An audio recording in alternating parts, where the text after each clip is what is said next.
He stared at the screen longer than he intended to. The message was already written. Short, honest, dangerous in its simplicity. His thumb hovered above the send button, unmoving. Around him, the room was quiet, almost too quiet. The kind of silence that amplifies every doubt. He reread the words, searching for something wrong, a better phrasing, a safer version. But the truth doesn't become safer when edited. It only becomes delayed. The clock on the wall clicked softly, marking time without mercy. 1 minute passed, then another second inside that minute stretched longer than it should. He told himself he would send it in a moment. After one more breath, after one more thought, after feeling less afraid. Fear, however, doesn't leave when invited. It waits until decisions expire. And this one was already fading. His phone vibrated suddenly, not from the message he hadn't sent, but from something else. A notification, a distraction, a small interruption, enough to break the fragile tension holding his courage together. The screen dimmed. The message stayed unsent. And with that pause, something invisible shifted. Not loudly, not dramatically, just enough to change the direction of the night. He didn't know it yet, but that minute would quietly rearrange his future, not by what happened, but by what didn't.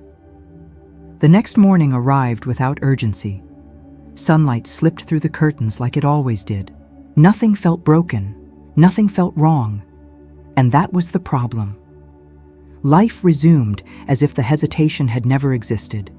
He showered, dressed, checked his phone again. The message was still there, unsent, waiting without expectation. He considered deleting it. That seemed easier than facing it. A clean ending to something that never began. But deletion felt final in a way that scared him more. So he left it untouched. Neither brave nor decisive, just suspended. Like a door left slightly open in an empty hallway, not inviting, not closed. Days passed quietly.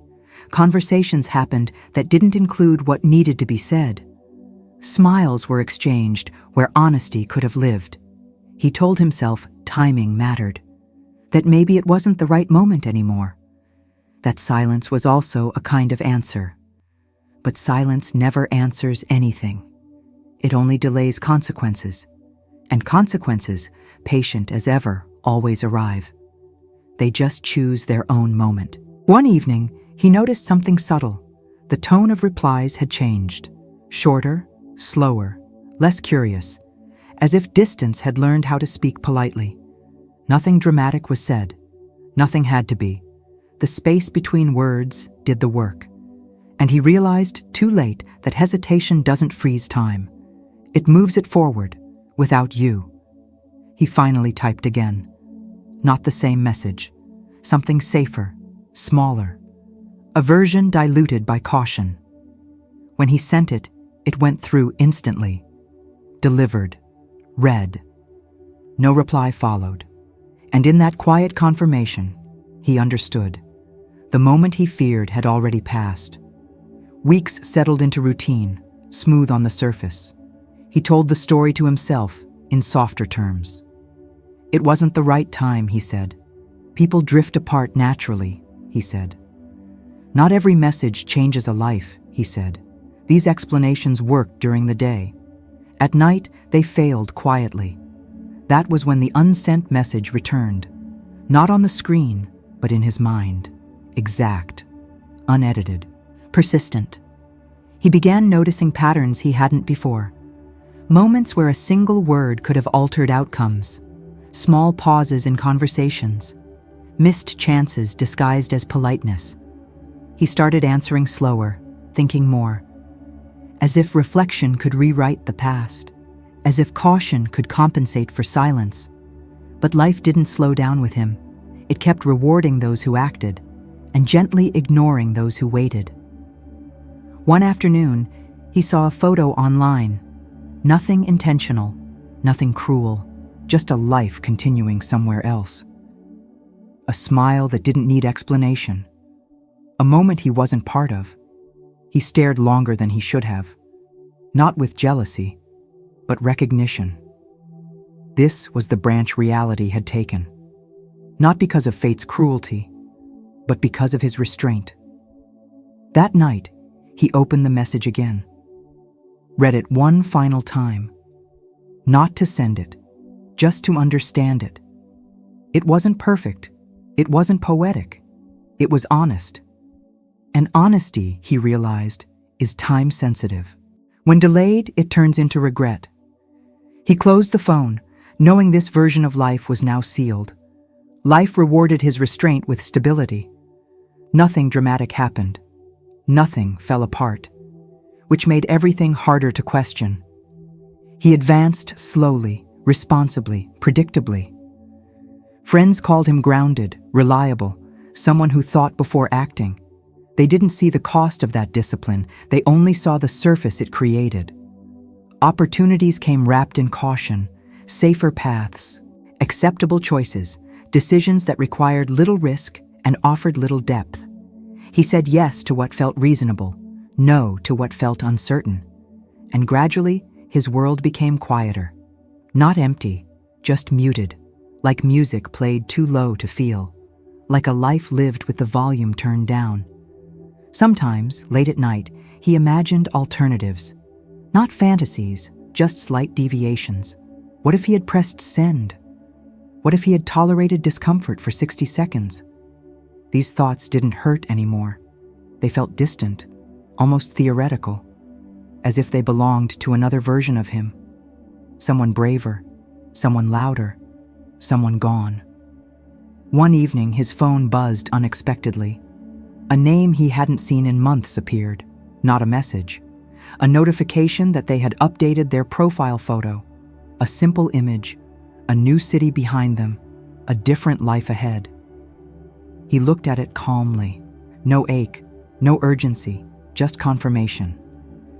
He set the phone down and continued his night. The moment passed without resistance, and in that ease, something became clear. This life wasn't wrong. It was simply the life of someone who waited, someone who chose safety over expression, someone who let 1 minute decide quietly, not with noise, but with absence.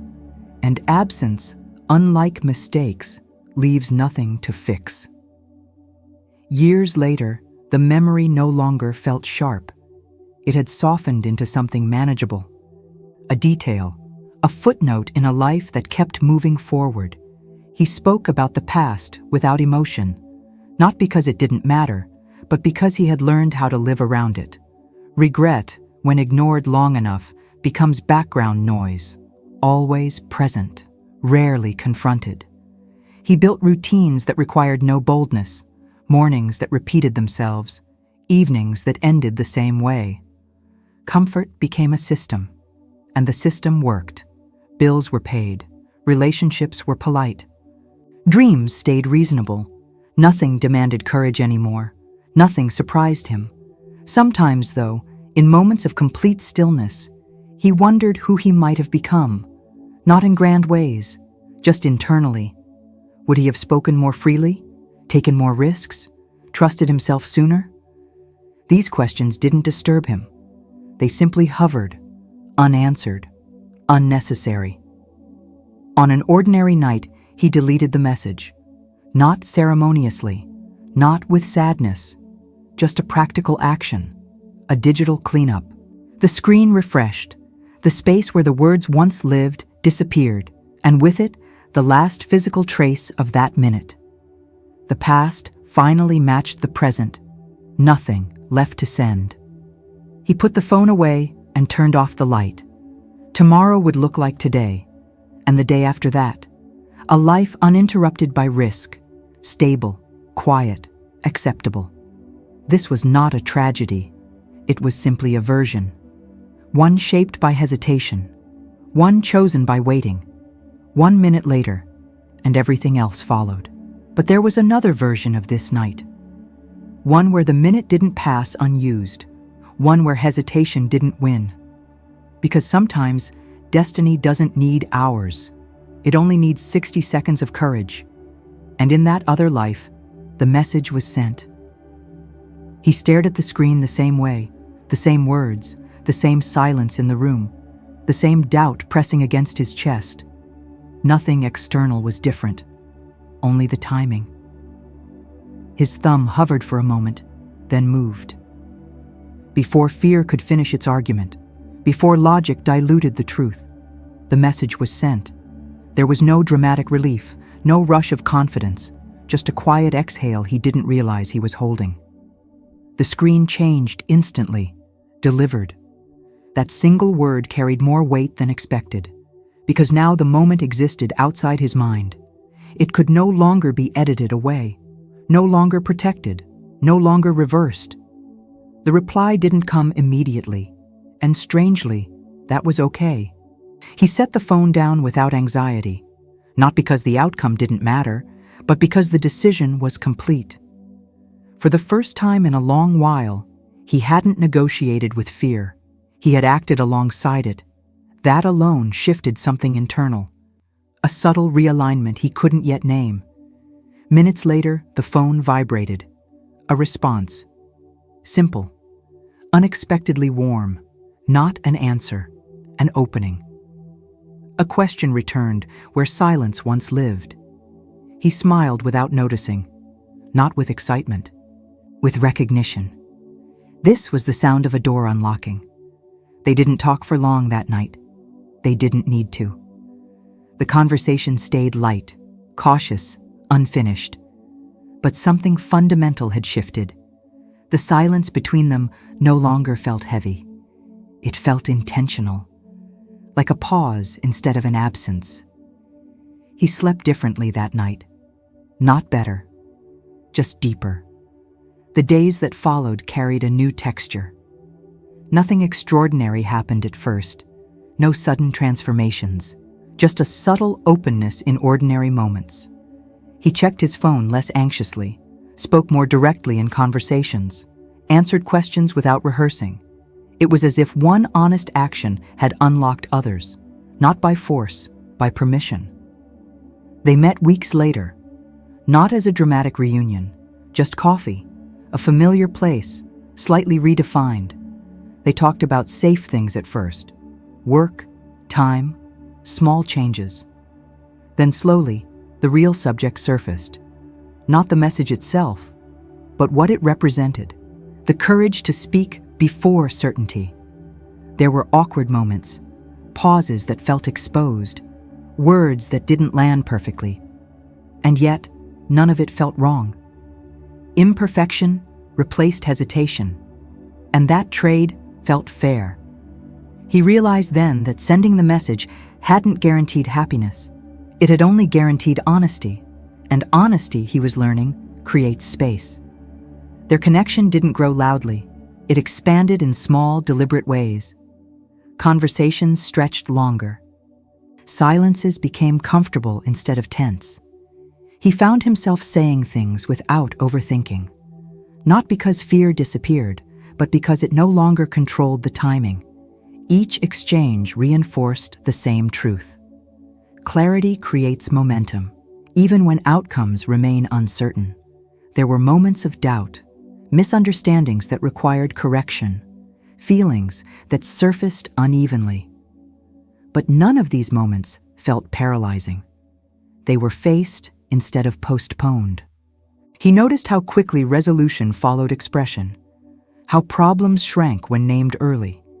This version of life didn't avoid discomfort. It moved through it and kept going. One evening, they talked about the past openly, not to relive it, but to understand it. He admitted how close he came to silence, how 1 minute nearly decided everything. She listened without judgment, only curiosity, as if the confession itself mattered more than the timing, as if honesty had arrived exactly when it should, as if delay hadn't erased possibility. Walking home later, he felt something unfamiliar. Not certainty, not triumph, but alignment. His actions finally matched his instincts. The internal friction he once carried had softened. Life didn't feel easier. It felt more truthful. And that difference changed how he stood in the world. One message hadn't altered destiny. It had unlocked participation. Time moved forward, but it no longer felt automatic. Days carried intention, not urgency, presence. He noticed himself choosing more consciously, speaking sooner, asking clearer questions, leaving less unsaid.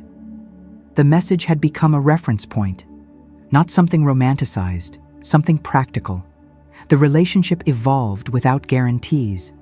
There were moments of closeness, moments of distance, but none of them were confusing, because confusion had lost its power. When something felt off, it was addressed. When something mattered, it was named. This didn't protect them from pain. It protected them from doubt, and that distinction mattered. He began to see the pattern everywhere. In work conversations he once avoided. In friendships he had kept superficial. In decisions he used to postpone. That 1 minute had trained him, not to be fearless, but to act before fear settled in, before hesitation rewrote instinct, before silence made choices on his behalf. Life responded differently to that version of him.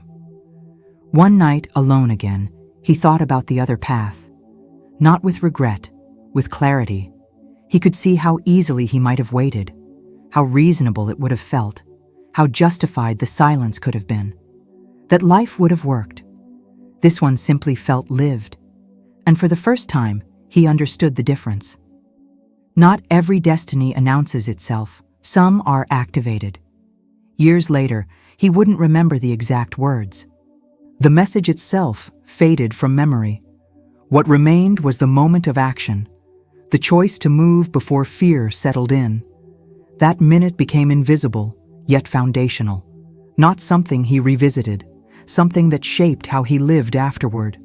One decision echoed into many others, quietly, consistently, permanently. Life didn't become perfect. There were losses, endings, versions of happiness that didn't last, but none of it felt unresolved, because he no longer confused silence with safety, or delay with wisdom.